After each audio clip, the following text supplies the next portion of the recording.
everyone, my name is Alejandra. I'm going to be rebutting both Kimmy and Madeline. So the first thing I want to talk about is how they both mentioned religion, and the truth is that according to an article on LA Times, they did a study on each state, and it turns out that the religious states not only tend to have more abortions when they go out of state, they also have higher views of the adult entertainment industry.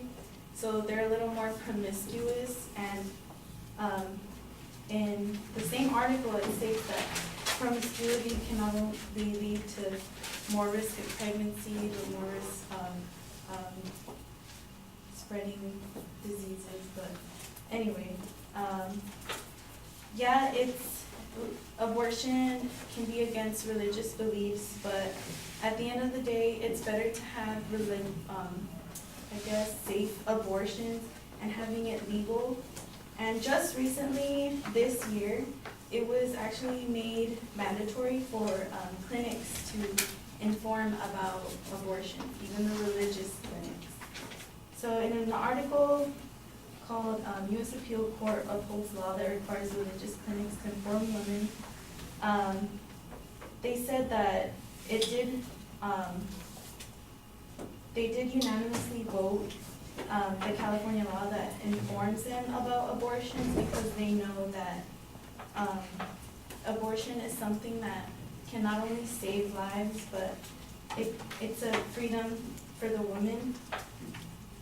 And also, Kimmy mentioned that rich women are the ones who are having the abortions, but in a study by the Medical and Social Benefits of Safe and Legal Abortion, the number one reason for abortion, this was a unanimous study too, they asked women the reason they had the abortion, and the number one was financial situations. So yes, rich women could have abortions, but truth be told, abortions happen because many take place in neighborhoods of poverty and all of that. So another thing that Madeline pointed out and really mentioned was that abortions lead to mental health problems.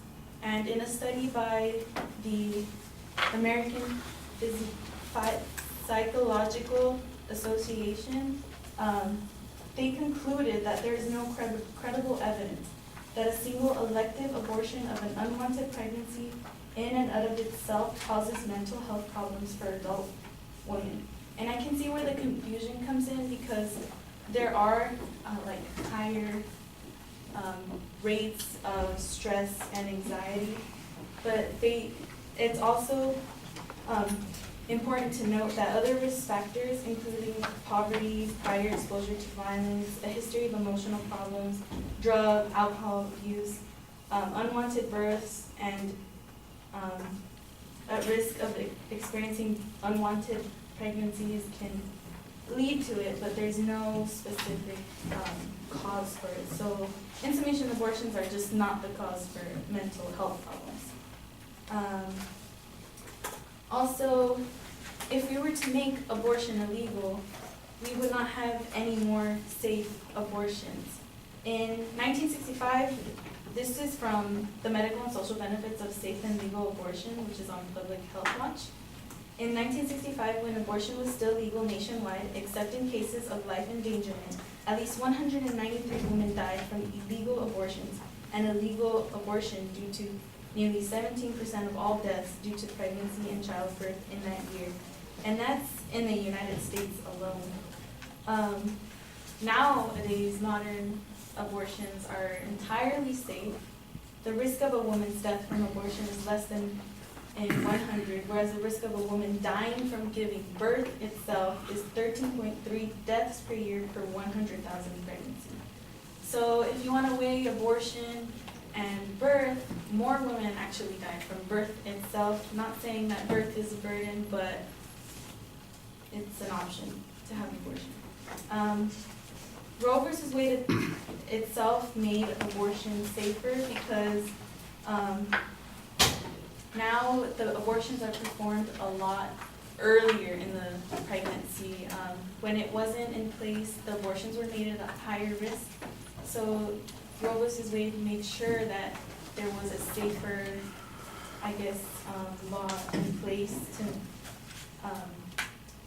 have the abortions earlier. The same article, Public Health Watch, in 1973, only 36% of abortions were performed at or before 8 weeks of pregnancy, but now it's actually reached up to 91.9. And only a very small percent, 1.2% occur after 20 weeks, and even then, 24 weeks is the max you can have an abortion. There are a few states where you can have an abortion up to, I guess, the final stages, but now most states are after at least 24 weeks. So also abortions end up saving lives. If you have heart disease, kidney disease, hypertension, sickle cell anemia, I could name all of these.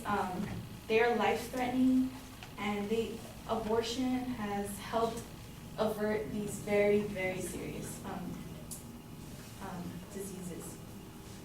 Also, at the end of the day, abortion, yes, it is to help the woman, but we also need to think about what the woman could be going through, and that there are more advantages to having legal abortion than not taking abortion.